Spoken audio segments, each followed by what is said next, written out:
Hello everyone. आप लोग कैसे हैं? तो आज जो है सी टेट 2023 के लिए हम बाल विकास को लेकर के आए हैं, जो सबसे मोस्ट इम्पोर्टेंट है इस बार के लिए।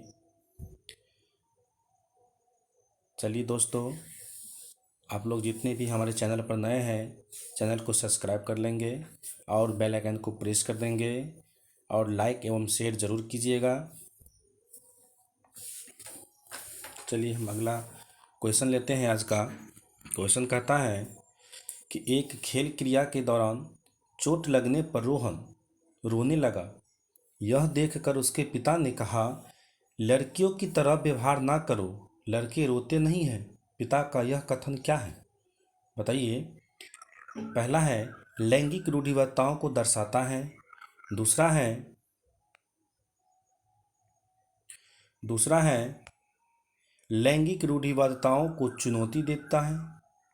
तीसरा है लैंगिक भेदभाव को कम करता है। चौथा है लैंगिक समानता को बढ़ावा देता है। तो इसमें से हमारा राइट आंसर क्या होगा कि लड़के में लड़कियों में भेदभाव करना कौन सा होता है रूढ़िवादिता? तो बताइए।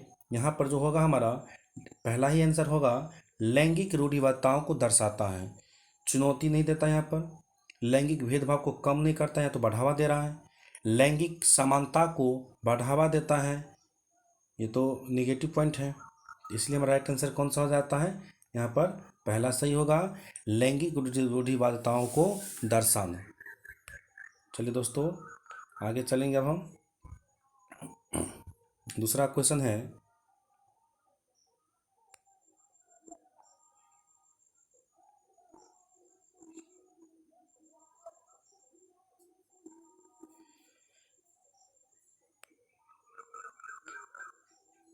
प्रगति एक प्रगतिशील कक्षा से हर एक बार एक या दो क्वेश्चन आता ही है। इस बार भी देखिए, एक प्रगतिशील कक्षा से आया है क्वेश्चन। तो एक प्रगतिशील कक्षा में कैसा माहौल होना चाहिए, किस तरह का होना चाहिए? अध्यापक को अटल प्रयास, अटल पाठ्यक्रम पर का पालन करना चाहिए, ये निगेटिव पॉइंट है। दूसरा कहता है कि विद्यार्थियों में प्रतिस्पर्धा पर बल देना चाहिए। चलिए, ये बात तो सही लग रहा है। ज्ञान की संरचना के लिए प्रचुर मौके प्रदान करने चाहिए। चलिए, ये भी थोड़ा सही लग रहा है। आगे है विद्यार्थियों को उनके अकादमिक अंकों के आधार पर नामांकित करना, ये तो ग्रेड कर रहा है, अंक दे रहा है, तो निगेटिव पॉइंट है। अब हमको सोचना है कि ए 2 और 3 में से हमारा कौन सा राइट आंसर होता है। तो यहाँ पर जो है 2 में कहता है कि विद्यार्थियों में प्रतिस्पर्धा पर बल देना, तो प्रतिस्पर्धा भी यहाँ क्या है, एक निगेटिव हो जाता है, इसीलिए हमारा 2 आंसर भी कट जाता है। तो क्या बचा हमारा? यहाँ तीसरा आंसर सबसे पॉजिटिव होता है कि ज्ञान की संरचना के लिए हम बच्चे को प्रचुर मौका देंगे, मौका प्रदान करेंगे। तो यही हमारा क्या हो जाता है, राइट आंसर यहाँ पर तीसरा हो जाता है। आगे बढ़ेंगे। तीसरा क्वेश्चन चलते हैं दोस्तों। तीसरा क्वेश्चन देखिए क्या कहता है।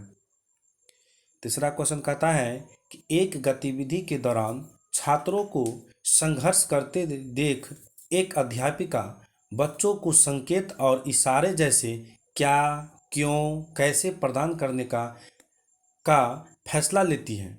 तो लेव वाइगोस्की के सिद्धांत के अनुसार अध्यापिका जो है किस किस कार्य की ओर योजना कर रहे हैं, किस कार्य की सोच रहे हैं। तो बताइए, वाइगोस्की साहब क्या कहते हैं, किसी बच्चे को अगर मान लीजिए कोई इस किनारे है और उसको उस किनारे तक जाना है, तो इस बीच में जो सहायता प्रदान करते हैं, इस सहायता को हम क्या कहते हैं? तो पहला हमारा जो है ऑप्शन क्या है, एक बच्चे को अधिगम के लिए अनुप्रेरित करना या निष्प्रेरित करना, ये तो नेगेटिव पॉइंट है, हम किसी बच्चे को अनुप्रेरित नहीं कर सकते हैं। दूसरा है अधिगम के लिए पार या आधारभूत संरचना का काम करेगी, ये तो बिल्कुल सही लग रहा है। तीसरा देखते हैं, छात्रों में प्रतिहार या निकास प्रवृत्ति पैदा करना, ये तो निकास जो है या प्रतिहार गलत पॉइंट, निगेटिव पॉइंट है। चौथा है अधिगम की प्रक्रिया में अर्थहीन होनी होगी। अधिगम की प्रक्रिया में यह क्या है, अर्थहीन होगी। ये भी निगेटिव पॉइंट है।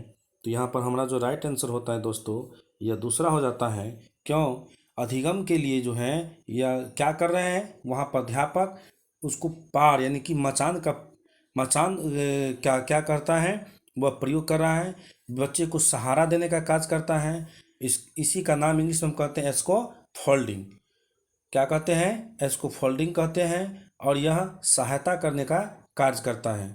इसीलिए हमारा राइट आंसर कौन सा हो जाता है, यहाँ पर दूसरा सही होता है। आगे बढ़ेंगे।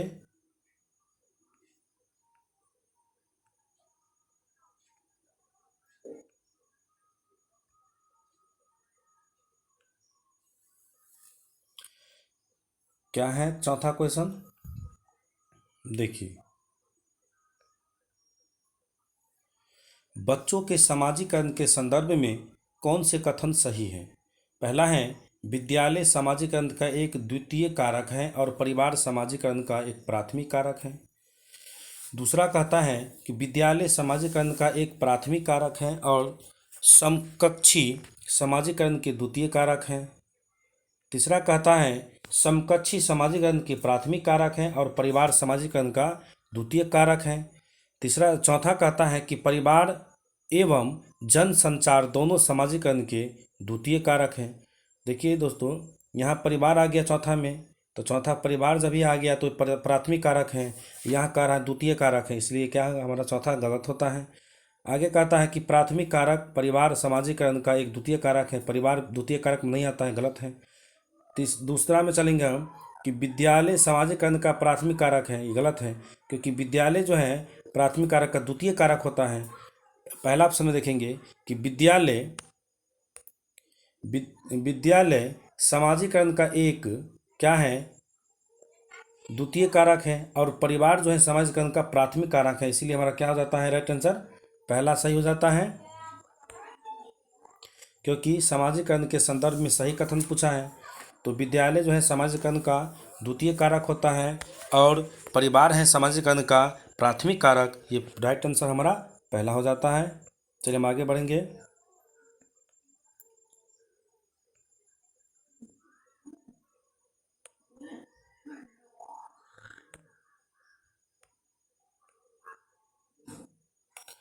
बुद्धि के बारे में क्वेश्चन है कि बहुबुद्धि का सिद्धांत जोर देता है क्या चीज़ पर?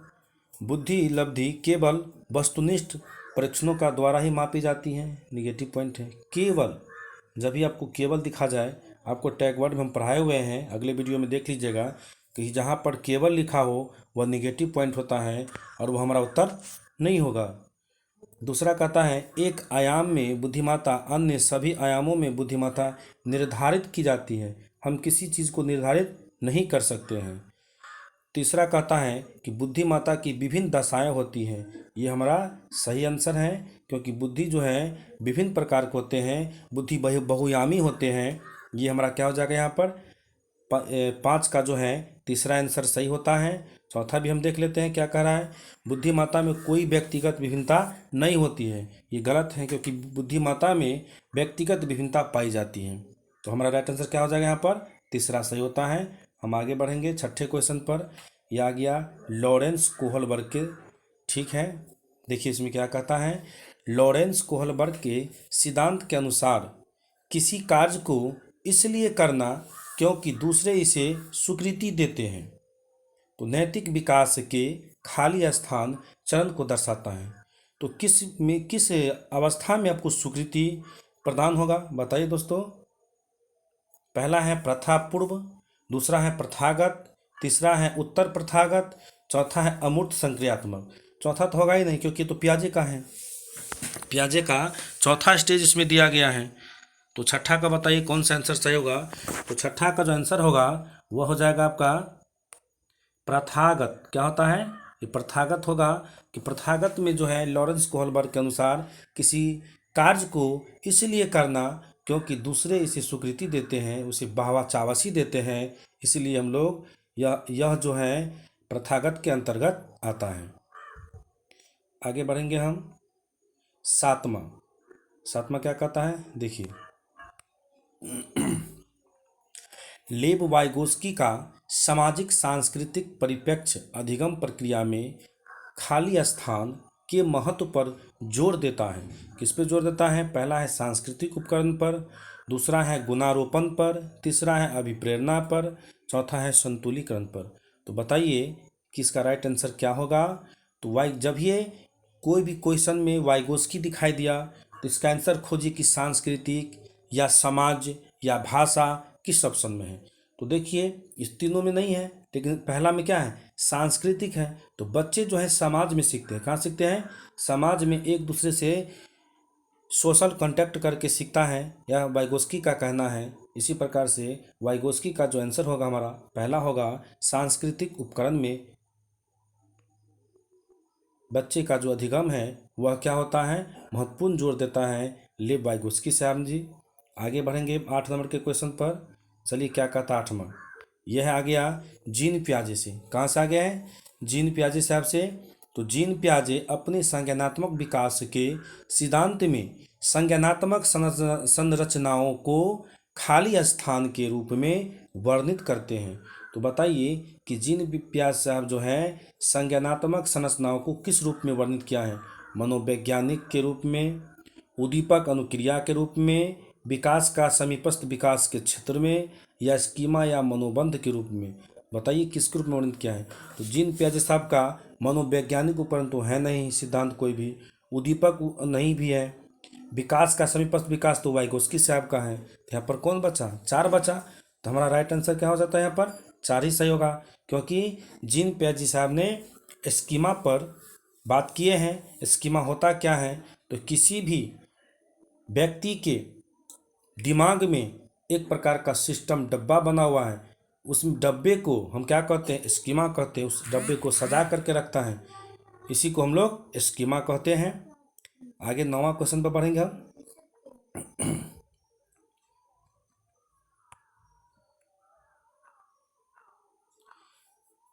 9वां कहता है जीन पियाजे के संज्ञानात्मक विकास के सिद्धांत में पूर्व संक्रियात्मक अवस्था में विकास का मुख्य गुण क्या होता है? किसमें? तो पूर्व संक्रियात्मक अवस्था का यहाँ पर बात किया जा रहा है दोस्तों। तो पूर्व संक्रियात्मक अवस्था में विकास का गुण क्या होगा? अमूर्त सोच को विकास करना। ये तो होगा नहीं।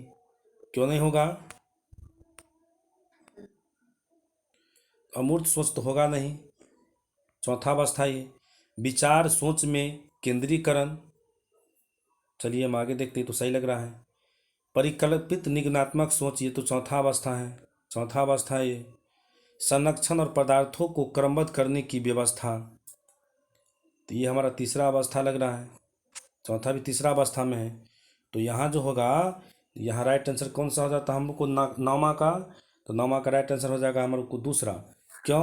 क्योंकि विचार और सोच में केंद्रीकरण करना, किसी एक ही वस्तु पर हम केंद्रित रहते हैं, उसी वस्तु को हम देख पाते हैं। ऐसा अवस्था कहाँ पाया जाता है?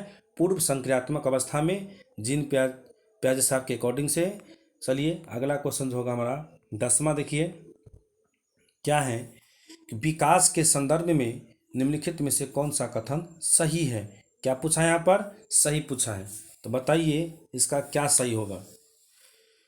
विकास की दर सभी संस्कृतियों में सभी के लिए समान होता है। बिल्कुल गलत है, क्योंकि समान विकास का दर कभी नहीं होता है कि बच्चा भी एक ही बुद्धि का होगा और बूढ़ा भी एक ही बुद्धि का होगा, ऐसा तो नहीं है।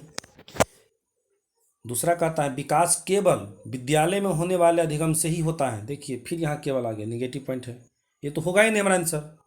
जब ये किसी ऑप्शन में केवल लग जाए उसको सीधे काट दीजिए, उसको पढ़ना भी नहीं है।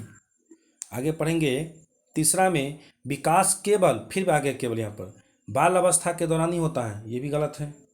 ये क्या है? गलत है। चौथा पढ़िए कि विकास जो है क्या होता है? बहुआयामी होता है। ये हमारा क्या है? मल्टीपल होता है, लैंग्वेज होता है। यहाँ पर राइट आंसर जो हमारा होगा दोस्तों वह चौथा होता है, क्योंकि विकास जो है कैसा होता है? बहुआयामी होता है, और विकास जो है बहुदिशीय होते हैं। इस प्रकार से जो राइट आंसर होगा हमारा चौथा सही होता है यहाँ पर विकास के बारे में, कि विकास के संदर्भ में निम्नलिखित में से कौन सा कथन सही है? तो विकास जो है बहुआयामी होते हैं। तो चलिए दोस्तों आज जो है हम बाल विकास एवं CDP से 10 क्वेश्चन लिए हैं चुन करके, जो आगामी सीटेट में आने का पूर्णतः चांस है। और आप लोग हमारे चैनल को लाइक, सब्सक्राइब और शेयर ज़रूर कीजिएगा, हमें मोटिवेट कीजिए दोस्तों। धन्यवाद।